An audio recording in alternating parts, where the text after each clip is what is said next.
Hey, y'all, we're here with John Crumpler on this midweek edition of the Bullpen, and we're here to talk sports, doctor stuff, maybe a little bit of the MCU. We'll pepper something in there on this edition of the Bullpen. To throw the punches on. He floats one wide open, and there he goes. Turned down for a Texan touchdown.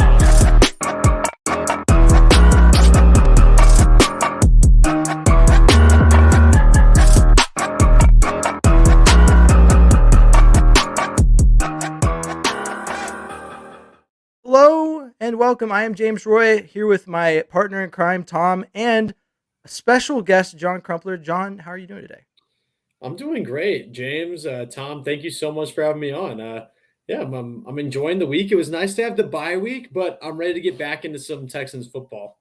No, yeah, I took a little time to reflect on this 500 team. Who'd have thought at this point in the Mhm. season that we'd be where we are? But CJ has proven so far to be him. So I excited to talk about this team with you.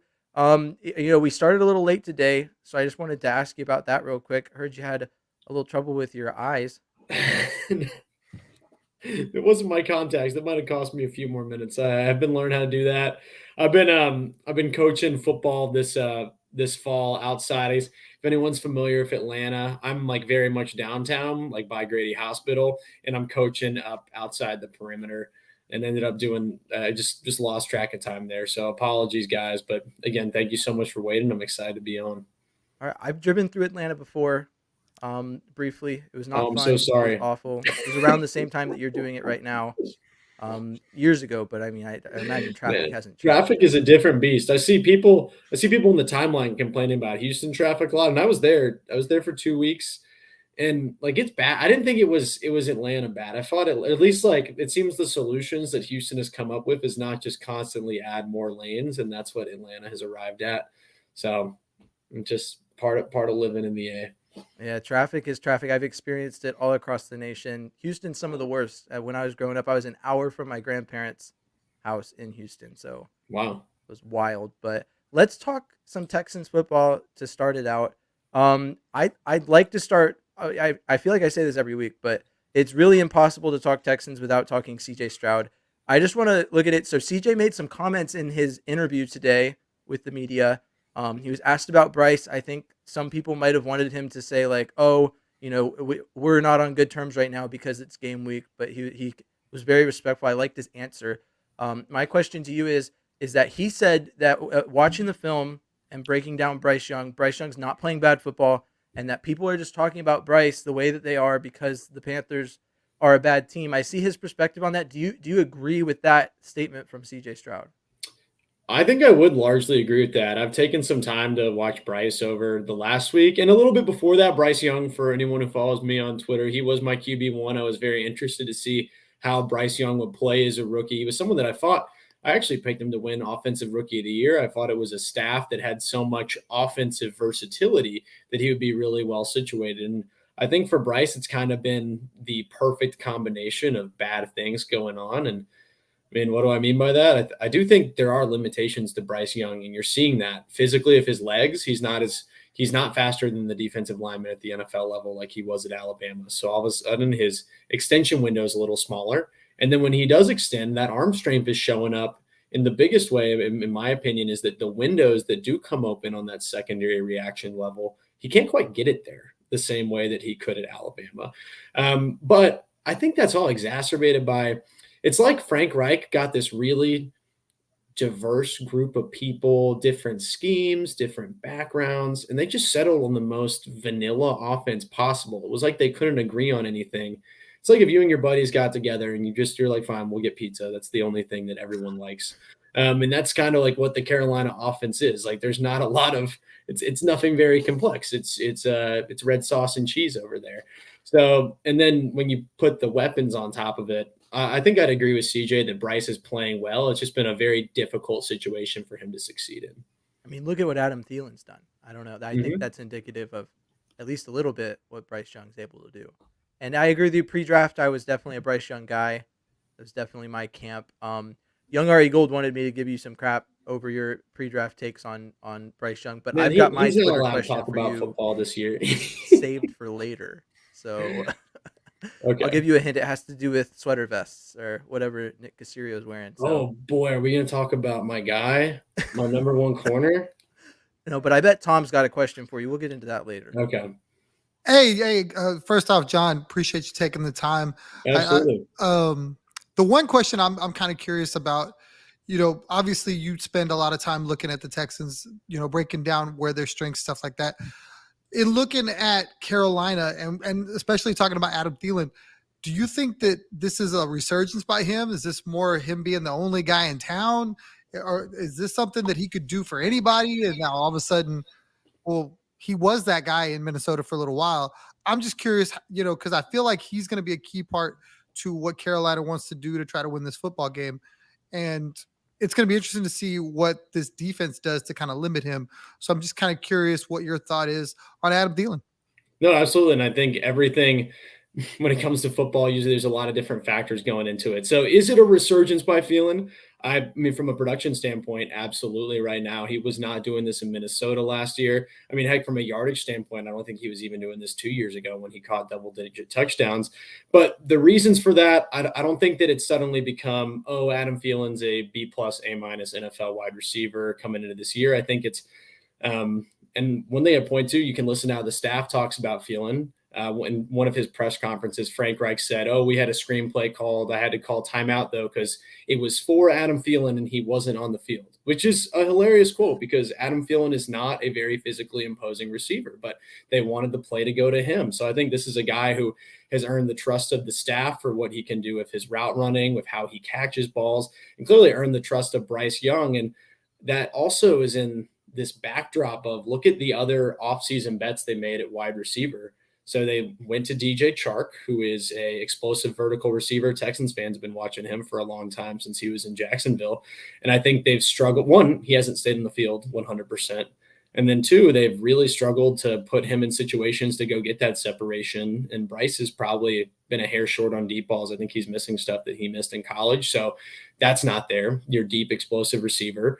And then Jonathan Mingo, they wanted to, hey, these second round Ole Miss wide receivers, AJ Brown, DK Metcalf, like let's get our own guy to develop. And I think Mingo has been a bit more of a project than anyone in Carolina was hoping for the first year. And so all of a sudden, I mean, you can tell like Carolina, I tweeted this week. I think they throw on first down like the fourth. It's top 10 in the league. I want to say at the fourth highest rate of any team. So this was a team that came into the year saying we are a passing football team. We traded up to get Bryce Young. We've got this offensive identity. I just don't think any of the playmakers other than Thielen have really panned out the way that they wanted. And so they keep going back to something that works. And that's Adam. As someone who drafted Miles Sanders in fantasy in one of my leagues, I could not agree more that they are not a run team or really a user of Miles Sanders in any way. Yeah, my friends who have him in Dynasty, they have not been thrilled with the early returns. I traded him. One of my guys in my Dynasty League is a Philly fan, and so I traded him when he was on the Eagles, like for way more than he was worth then, and I felt pretty proud of myself for that one. I guess my question to move forward is more to do with the shuffling of people as people come back from injury. There's a couple of big position questions that I want to know if you think they majorly improved the team. Personally, I tweeted earlier this week. I feel like Josh Jones coming back and sending Titus Howard back to right tackle is huge. My bigger question, though, that on top of this is how do you think that Tavierre Thomas coming back this week and bumping Jimmy Ward back to safety is going to affect the defensive performance? Yeah. I mean, James, Tom, and I don't know how you feel, but I could not be more in agreement that getting Titus Howard back to tackle is a big deal for this team. I understand they thought that was in their best interest to winning football games, especially when Fant was playing at a serviceable level. But I've got 2 years of data on the Titus Howard at guard experiment. The numbers aren't good. The eye test isn't good. But the eye test at tackle, the numbers at tackle, what you paid him, you said, hey, Titus, I was actually very proud of it. That 3-year, $18 million per year, about a week before I wrote, that's what I thought he'd be worth. That's what he got. And he is an excellent right tackle in the league. So I think it's going to be a great thing to get him back out there in terms of pass protection and getting some different guys who are a little more suited for the run game in at guard. But you asked about Tavierre Thomas, and I think that's huge just because and my friend Cole Thompson, he tweeted this video well before the season started. This was back in July. And it was just the defense rotating pre-snap with Jimmy Ward coming back into the one high look from the slot, from like a slot box look, and then Petrie rolling inwards. And I mean, I think it does a lot that when you get to get guys back in their natural position, and that secondary is supposed to be the strength of the team. And I think obviously Derek Stingley was supposed to be a big part of that, but his absence has not felt nearly as missed as having to play those safeties out of position. And what, I mean, everyone around the team, people who covered it, said was going to be one of the strengths of that defense in terms of how they can change coverage looks. And it's a really nice asset to get back when you're going up against a rookie quarterback who has, to this point, very much struggled. No, yeah, 100%. Jimmy Ward, literally, as far as I've seen in the media, followed D'Amico Ryans to Houston because D'Amico said, "Hey, come with me to Houston, and also you're a safety, not a nickel." And I mean, I couldn't agree more. I obviously don't have the X's and O's in my head on that one, but watching him play, watching the team play when he's at safety, it's evident that the defense performs better in those situations. Yeah, I mean that's why they paid him to do. I think actually he like bickered with Ryans last year when he was in San Francisco about having to play nickel. I can't remember what the exact argument was about, but I think he's a safety at this point, and his leadership and his presence is felt there. So Tavierre time. I mean, also Thomas is one of the best nickel corners in the NFL. So that alone is a huge upgrade. And then when it bumps back someone into, oh, hey, we've got a top 10 safety duo again, that's a huge defensive asset. I can't wait to watch this unit over the second half of the season. Yeah, of course. I think the defense is going to be a big reason why the Texans win this week, if they are to win this week. A question that I would like to ask you, John. D'Amico talked about Tank coming back, and everybody's excited to see Tank. Love Tank Dell, what he brings to this offense. I really wonder, though, do we get the Tank experience that we got before he got hurt, where he was a big part of the offense with the emergence of, and I say emergence like he wasn't already a big piece of Dalton Schultz starting to be more in the offense? Is this going to be where it's now we're going to see the ball spread all over the field? You think maybe Dalton regresses back a little bit? How do you see this offense going forward, adding Tank to what they've been doing since he's been out? That's a really good thought. And this kind of feels like a two-part question. So first, does Tank produce at the level that we saw previously? I'm inclined to say yes, because so what? The big Tank Dell games were Jacksonville and then that first half against Atlanta. And those were both coincidentally pretty quiet Nico Collins games. I do think this staff has looked at matchups where they really value Dell's explosiveness, his quickness on routes, and they've come in with a game plan that they want to get him the ball. I think Tank will continue to be used that way. I'm just listening to how they talk about him. They clearly value the dimension that he brings to this offense. And it is I think straight line speed, you've got that with Nico Collins, but just in terms of explosiveness and the way that he can run routes, no one else on the team has that right now. Now, what that does for Dalton Schultz, I do think it was, coincidentally, when Tank went out, Dalton started to get a lot of looks. But I think it would be amiss to not mention that when Dalton started to get more looks, when we go back to week 5 in Atlanta, what did Atlanta start to do? They said, we are tired of being punished for blitzing you. We're tired of trying to make you look rookie, like make rookie mistakes, and you make us look like rookies in return. So we're going to drop a bunch of guys. It's an underwhelming receiving core. Let's see if you can beat when we drop 8 into coverage, when we have 7 in coverage.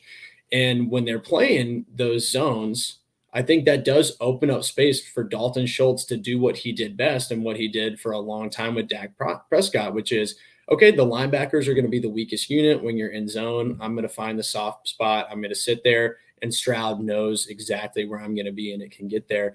And Stroud clearly has no problems firing it to Schultz and trusting him. So I could it be maybe a half step back just in terms of volume to Dalton Schultz? Yes. But I think with how defenses are going to continue to challenge Stroud, the middle of the field and that second level with the linebackers is something I think Schultz brings to the offense and should continue to be highlighted. Yeah, and I really liked that play. That I feel like that's what really sparked Dalton Schultz. He was in that game, he was pretty good, but when CJ talks about it, and I know that you coach right now, I coached junior Pee Wee for a little bit the past 2 years, and having been the offensive play caller, I've understood that these kids, they're like 10 or 12 years old, but I think the principle still applies. When they have an idea, their minds are so creative, and I you feel like as a football player, you take that with you through your life. And so CJ, Bobby having the ability to trust CJ to make that decision and alter Schultz's route and get that touchdown was amazing. And I guess my next question to you is have you ever had a moment as a coach where a kid gave you an idea or like gave some input and you were like, that's actually really good, I'm going to use that, you should do that? We actually had one last week. I'll give a shout out to Braden Bailey. We're actually coaching. Champ Bailey's kid is on our team, and you might imagine he's a really good player. And he came over. We were up. We might have been 14 all. This is the semifinal game for us. And he told our coach, he said, "Hey, the defense is coming hard. We run the triple option, so we put someone in motion before every play." He said they're biting hard on that. Why don't we fake the option one way and toss the other to another player? And he was right. The whole defense followed him that way, and the toss went the other 77-yard touchdown. So I think players, I mean, that's just my middle schoolers. You can only imagine how smart NFL players are at this. Those guys see it the best. And I mean, when you're on the field, you're watching it happen. It is funny how that transcends levels of the game. But yeah, my middle schoolers, they're impressive kids. They're really cool. It's great. No, and they're so excited about it too. The one that sticks out to me that happened to me was I had a kid. We were in the playoffs, and it was like David and Goliath, and we were not Goliath pre-fight, and we really gave them a run for their money. And there was a point in the second half where I had taught the kids all season this hurry up scheme, but at that level, you don't really have a lot of plays you can run out of hurry up. It's just get up and run the same play. And so I had the call, and they were so excited to do it in practice and all the time. And I rarely used it in game, but towards the end of the half, we conserved a timeout based on this call, and I didn't realize the implications of it until I did it because the kid was so excited about it. We ran the ball, run first offense. It's very motion, pitch, go. And at this point, our quarterback was actually doing the running. We had adjusted the offense to fit him, and we called it. And he said, "Call NASCAR after." And I said, "Okay, NASCAR, NASCAR." They get up to the line, and the other coach calls a timeout and stops the clock for us because he's like, "I don't know what to do." I thought it was an amazing moment, and there was more moments like that in that game that were memorable, but that one stuck out to me. That's Um, awesome. and then just to pepper in one more, since I said we'd talk about it earlier, I know it's not quite on topic, but you had a run in. I've had players, like my posts. I've never really had an exchange with a player. The largest account I've had an exchange with was Lance Zierlein over Jalen Hyatt during the draft season. That was wild. But you had a player get pretty mad at what you said. And now to be fair, I to his credit, what you said, while factual, I mean, I said it about the Astros in a tweet about the Dynamo. I said, unlike the Astros, the Dynamo are practically unbeatable at home, which is a factual statement, but received from the Astros and the fan base is not nice to say. But you said he plays better in zone and they were playing to his strengths, which, depending on how you read that, could be received one way or another. How do you feel about that interaction? I mean, it was hilarious. I mean, anytime that happens, I never tag players when I talk about players. This is, their job is to play. My job is really to be a physician, but my job is to, when I'm doing this, I just want to talk about football. It's not personal. So I'm like, okay, he's been looking up his name and he saw this like out of context. Like, it's fine. I'm going to tweet back at him, let him know that he played a great game and that like I'm excited about the team. That'll be that. And then he followed up with it. He's like, "No, I do have a problem with this." And I mean, I'm not sorry that I said that at all. Like, he excelled in a Lovie Smith like zone-based scheme last year. PFF career numbers are much better in zone. I mean, I love that he didn't rush to defend Shaq Griffin. He didn't say Shaq is a great man corner too. He's just talking about himself. So the whole thing is pretty funny. Honestly, it was a great day with it was pretty interesting to see how many people too wanted to come at me who I like otherwise never see at the timeline. But it happens. I'm not really upset about it. I stand by what I said, but I mean, he's played great football. I said last week when he was getting, I mean, Rashid Shaheed for New Orleans had an absolute day. I was like, I got to start tweeting about Steven Nelson again if this is going to keep happening. You said I motivated him with my talk of his zone with my coverage mean tweets prowess. saying that he's a great corner in zone, like one of the best. And it's even funnier. He's like learned football, and I'm like nowhere in the those tweets where it's like apples are good, and then it's like someone on Twitter, why didn't you talk about mangoes? Like, educate yourself. Like, why do you hate oranges? That's like what I really felt the interaction. He's like some coverage turns into man. And I'm like, I never said that it didn't. I didn't say that you're not capable of doing that. I just said they called 98% zone coverage on the game. So, I mean, to be fair, zone coverage, I feel like only doesn't turn to man when you blow it and you're not in position. If you're in position, you do eventually pick up a man and have to cover him in zone coverage. Yeah. Am I think like wrong? specifically he's talking about like some of those like zone concepts, especially like cover 3, cover 4, like you're going to carry routes vertically. So they do become like straight up man. I mean, for example, you think about like his pick versus the Pittsburgh Steelers on Calvin Austin. So like per next gen, that was zone, that was labeled cover 6, but because that route goes vertical, like he's in man coverage, like against that guy. And I think that's what he was trying to tell him. And it's like, man, I never said you were a bad zone corner. I'm sorry that you interpreted this to mean that, but I've been a little more careful there. I'm like, okay, how could this tweet be interpreted? What do I want to say? And I've changed some language here and there. So honestly, a fine experience. The first time that's ever happened though, for me as well. Oh yeah, that's always where I get caught. Is like I think, oh, this is harmless. I can say this way, and then someone comes in and replies, and they're like, that is incredibly and insanely offensive to me. I can't believe you didn't think about mangoes when you said that. Mm-hmm. Yeah, no, there's wild. always those moments on Twitter where you're like, oh, okay, I'm gonna dial it back. Like this was 280 characters does not give enough room for nuance on this topic, but that's why we love the website. It leads to some hilarious interactions, like an NFL corner tweeting at me to go learn football, which I love, which is true.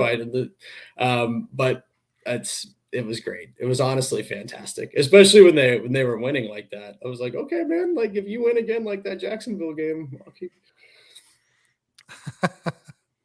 Well, getting back to the game a little bit, I'm really curious what you think. Like we have this segment when we break down the game for the PSF guys, where James likes to story tell a little bit. He likes to give a narrative. He likes to play. Okay, this is how the game is going to go. So I'm not going to ask you to do all that. I would just more like to pick your brain. This team in Carolina has one of the worst run defenses in the league. The Texans have struggled running the football. So naturally, you would think this could be a huge Dameon Pierce game on paper. However, the narrative that's kind of floating around is Bryce versus CJ. So do we get CJ wanting to air it out, or the Texans wanted to air it out to establish that? Or, hey, should we look at Carolina can't stop the run, maybe run the rock? How do you see this going? I mean, I think that if we've listened to what CJ said, and he's very consistent, he wants to win the football game. I think they'll do whatever the best avenue to that is. Now, my only issue would be I still don't have a lot of faith in the Houston Texans to run the ball until they show me otherwise. I'm really hopeful that the new offensive line configuration, this is the closest that it's been to what we dreamed of back in May. I mean, obviously Drew Scruggs, we're still hoping to see him in a few weeks, but other than that, this is the configuration right now. So I like that they're going to be able to get more of a push. And I was also very interested to see last game, you talked about Dameon Pierce, but we might be reaching a point where Dameon Pierce is not the lead back in Houston right now. Is it more of a 50-50 split with Devin Singletary? I mean, you just look at, I think Singletary's being a little more effective on these runs, like more consistently getting to the second level. And that's not a knock on Pierce, but Pierce's willingness to embrace contact, I think, can be harmful for him sometimes. And this year, I think that has manifested in leaving yards on the field when those gaps don't develop. So I think they'll both get a 50-50 run here. Now, This is a big deal for CJ. I mean, I don't know how closely everyone followed their relationship in the pre-draft process, but I mean, these two guys have known each other since they were freshmen in high school.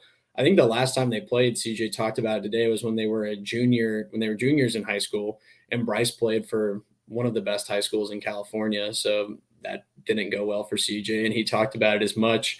Obviously, CJ runner up at the Heisman ceremony, CJ runner up, he's drafted second overall. Like, could the staff and Bobby say, like, okay, we want you to have some moments to look good and you deserve this? And if like we're gonna win the game, but hey, I want to put you in a really good spot. There's a chip about this. Your first time you're gonna play Bryce since you were 16 years old, and two stories that are remarkably intertwined, the two of them. I think that could happen too. And I'm going to be there. I'm driving up to Charlotte on Friday, so I can't wait to see it. That's exciting. I actually, so the league that I coached in, the Junior All American League out here in California, is in Riverside County. And when you see CJ's bio, it always says, Inland Empire, California, and then he went to Rancho Cucamonga High School. Inland Empire is like an informal term to refer to like a couple of counties on just inside of LA and San Diego, Hmm. in California. He's from Rancho Cucamonga, and that's actually one of the programs that plays in this Junior All American League that I'm in. So, in the grander scheme of things, that's not an area that's contributing, at least at the junior Pee Wee level, high grade talent uh, to in the grander scheme. So if he likely came up through that scheme, or however he made his way up, CJ grinded and worked his way up and became a great player. Not to discount Bryce. Bryce went to Mater Dei, highly recruited. I don't know much about his history, but He what I actually do know he is that transferred to Mater Dei. I think he was like the first sophomore to ever start there, or it might have okay. been. Yeah, I don't know where he played before that, but I mean, I'm Mater Dei, interested you to would know see. more about it than me, isn't it? Hasn't it produced a ton of NFL quarterbacks? Oh, Mater Dei is premier. I've got some relatives that are like looking into possibly that are out here in high school. He's a freshman and he's like looking into trying to go to a better school, and they're like, yeah, maybe Mater Dei. I don't know. We'll see. Cool. So, I mean, but my question for you, before I wanted to get into some more personal stuff about you, John, because you do so much, and I'm interested to see how you manage your time. But my question to you, and one of the reasons I bring it up is because I saw Tom's reaction when you said that maybe Damian Pierce isn't RB1. We've had this discussion before, and I said I think the Texans have two RB2s, and that when they're used well together, it works. And you tweeted, I read your tweet, that in general, Damian Pierce is used in inside run situations, and Devin Singletary is used in outside run situations. That trend has very much remained true throughout the season, and so we're going to see if they keep doing this. We're going to see Singletary get significantly larger. Even if it's 50-50 split carries wise, we're going to see Singletary get more yards because he's getting more outside opportunities. Do you Not think that not that's necessarily unfair to more Pierce, yards, but or? Hmm? I said not necessarily more yards, but I think we're going to see him keep the carries even. And what it also means is, I mean, he outsnapped Damian Pierce 31-21, something like that last game. And so when you can be used on these speed runs the outside and you're the preferred passing back, even if you're not starting the game on the depth chart, you're going to play more snaps. Yeah, and we've seen that trend. So you think that trend's going to continue? Do you think that the Texans, when you look at the running back position, it's a lot of like one, at this point in a running back's career, you're early in the process of looking into extending him if he's truly great. Do you think that we've missed the window for Damian Pierce to become that, or do you think that there's still potential for him to rise up and meet those expectations that he definitely had at the beginning of the season, and all of us did as well? I think there's always time. I mean, he's adjusting to this scheme. I don't think this is something he was familiar with at Florida. This is not something that they did under Pep Hamilton. So, can he adjust to how he sees this? Absolutely. If it was going, do I think he's going to be a top 10 running back in the NFL? Probably not at this point. And it is making me personally interested Houston has a lot of money this offseason, and there are going to be some crazy talented backs. Will they go look to add someone who they trust in to be a bona fide stud in this scheme while they can afford to do so? without having to invest any of their high picks on that. They can put that towards, traditionally things that would cost more on the free agent market and get a guy at a pretty reasonable multi-year cost for, what $12 million can buy you a running back is absolutely the caliber of back is absolutely not the caliber of a defensive tackle that could buy you. So do I think Pierce can be a stud? Probably not. Do I think there's time for him to turn this around and look better than he has this season? Absolutely. Okay. All right. Tom, did you have another question?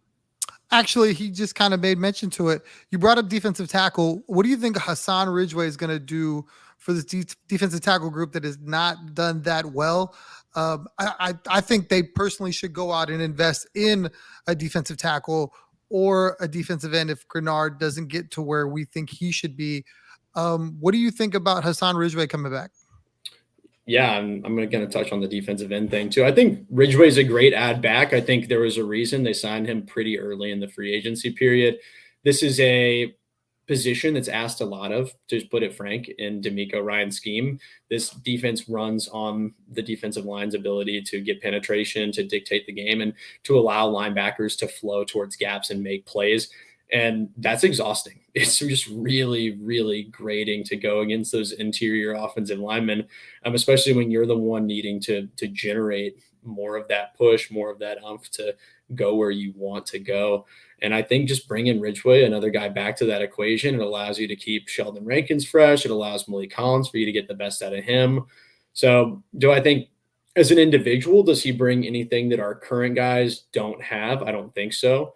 I think that, there were some concerns about Rankins early on when he was late to camp, injured, whatever. I think he's been exactly what you hope for when you paid him an 8-figure sum in the offseason. And Malik Collins, there's a reason you extended him as well. But bringing a guy back like Ridgeway, what it does is you get the best out of that whole group collectively. And that's something I would be excited about. Now, talked about Grenard, and I've been on this all week. I do hope they add another edge rusher. They don't have to do it this year. But if you ever want to see the full return on investment for what you put into acquiring Will Anderson, which was quite a lot of draft capital, and he's an incredible player. He's playing better. People are hard on him because of the sack thing. The sack total can be random. Wait till the season's over. It's been a very small sample size, but the pressure rate is fantastic. And what that says is he's getting there. I hope they go get another edge rusher who can kind of create some of those opportunities for him. Because what we've seen a lot of is when Jonathan Grenard gets a sack or Jerry Hughes gets a sack, it's because someone's leaving the pocket in the opposite direction, or they're stepping up from a Will Anderson pressure into another body that's collecting that sack. So I would love to put someone there eventually who can create those same opportunities for Anderson. All right. Not a football question, kind of moving into more personal stuff. Personally, for me, right, like I have trouble planning, the next 24 hours of my day. And so for a little background on John is an aspiring anesthesiologist. He's went to Wake Forest and is currently at Emory, I want to say, and is working towards becoming a doctor, all while writing for Texans Wire.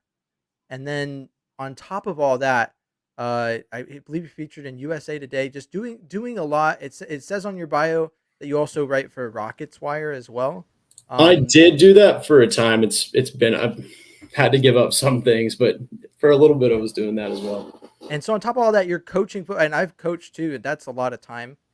I couldn't imagine coaching and doing what I do right now, just in general. It's how do you manage your time? Are you just like, is that like your personality is like, I'm here, I've got my time managed and I know what I'm doing? Or I don't know. I'd love to understand how you manage your time. Yeah, absolutely. So, I think a big part of that is the flow of medical school. When life is very busy with that, I've had to take away from those opportunities. And when more time opens itself up, I'm able to give to that. So last year when I was on my third-year rotations, pretty much all I was doing was being at the hospital, studying or writing. So that wasn't able to lean into a community activity like coaching. Kind of had to do that. But this year when I'm done with medical school for all intents and purposes. I have one more month in the hospital in March that I'll have to complete. But right now I'm just applying to residency and going through the interview process with different programs for anesthesiology. So that's opened up a great deal of time while I'm on this research period as well. So that's kind of allowed me to coach. But I think the easiest answer to your question is when I'm here, I'm doing one thing. When I'm here, I wake up in the morning. Sometimes on some of my third year rotations, I was getting up at 5 a.m. I want to write an article. Maybe I scaffolded the article, found some stats the evening before. I'm going to write that, like to read my Bible, do the Wordle, go to the hospital. I'm going to work the day there, study for a little bit, and then I can listen to a podcast, go run, do Texan stuff. I'll kind of get when there's time in the day, I'm on Twitter too. But I feel really blessed that I'm able to do what I get to do. And a shout out to my editor, Mark Lane, who's been enormously accompanying of everything else that I'm doing in my life right now. No, yeah, of course. Now, you said you're about done with medical school. Are any of these, as someone who is not in Houston right now either, are any of these major anesthesiology programs, possibly residencies, going to bring you closer to the H? It is possible. I have applied to some programs in Houston. There's two in particular that I'm hoping to hear for, but have not yet. Hopefully, I'll find out in the next few weeks here if I will be interviewing there. Kind of my process right now. I've applied as far west as Texas and as far north as Washington D.C. And currently I've got 11 interviews scheduled that I'm looking at. So I'm really excited about some of the doors that have opened, and we'll see if any doors open in Houston. But right now, I'm going to be more excited about some of the looks that I'm getting, which is great. No, I yeah, can't wait to tell the especially. timeline when I'm a little further along and I've got more of an idea of where I'm going to be. Okay, yeah. I know, especially with you're in a long distance relationship that's in Houston, so there's a lot of reason for you to want to be back down there outside of the Texans, which is as good a reason as any to be in Houston. But no, Well, I to, mean, I to feel be you on that. fair, Mackenzie's in Charlotte, so that's Oh, actually she's in Charlotte. Oh, that's why I'm going up on Friday. But she's also in medicine. She's a PA, so she was looking at work doing a rotation at MD Anderson. That's why I was there a few weeks ago. okay, all right. So I mean, I hope and pray that pans out for you. Tom, do you have anything to add here? I got nothing for all the y'all. Both of y'all do so much. James is a lot at the same time when we're trying to work through podcasting stuff. He's normally got a million things, brand new baby. And I wish y'all both the best of luck because my days aren't nearly as hectic. Work, gym, sports, sleep, repeat. That's pretty much it. Well, James, I got to ask, and you might have talked about this in other episodes, and I just haven't heard. How has fatherhood been? How's that transition? It's been great. Roy is growing so quickly, and it's so fun because at this stage, I can just, I guess this is for me personally a big thing. Maybe it would be less for others. I love him. I look forward. We talked to John Hickman last week because he's about to have his daughter, and I talk about how like I'm thinking years down the road, and I'm like already super nervous about like how to be the best dad I can be. But like one of the more nice things right now is that like when he grows up, I'm not gonna like make him be a fan of the same teams as me, but like right You sure? now I can just put him in some Texans gear and I can just film a video and be like, look, he wants the Texans to win. He's a fan. He likes my team. And so that's been fun to work through. He's reaching that point. He's at 4 months right now. So he's about to start doing all kinds of stuff. He's just going to be all over the place and I'm That's here for it. awesome, man. I'm I'm happy for you. excited. I was actually able to get lunch with John when I was in Houston. One of the nicest dudes in the extended Texans universe, as I'll call it. Um, yeah, all you guys making moves.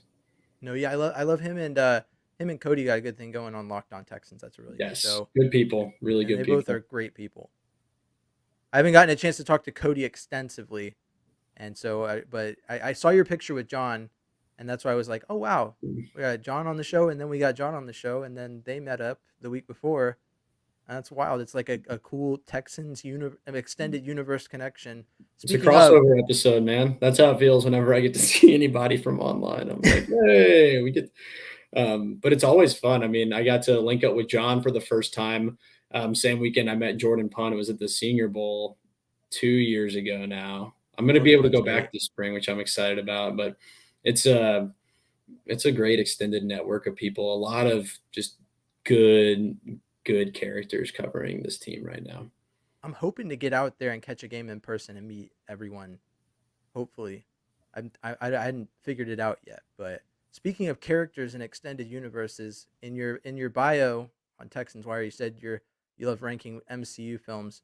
So I'm not gonna ask you to rank them, but I am gonna ask you: do you think that the MCU fell off significantly after Endgame? Do you think that there's ever any redeeming it, or is it always just going to be this push films out um, at a high rate of speed, build the universe? Everything must have greater implications in the MCU kind of thing, or what are your thoughts? I mean, I think it's been kind of mid since Endgame. I really like Spider-Man 3. That was fun. The Eternals on a second watch through, I actually enjoyed a lot. But uh, I thought there might have been a good chance to redeem it with who is the current antagonist that they've been building up, but they've done a really poor job Kang the of doing it. Conqueror.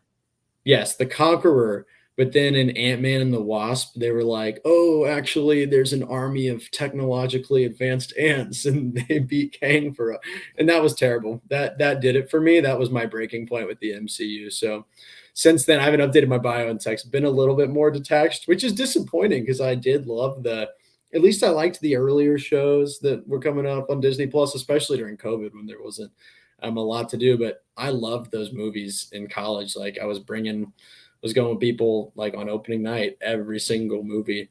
And now I'm relatively disinterested. It feels like they outdid themselves with the first three phases, and now what's left?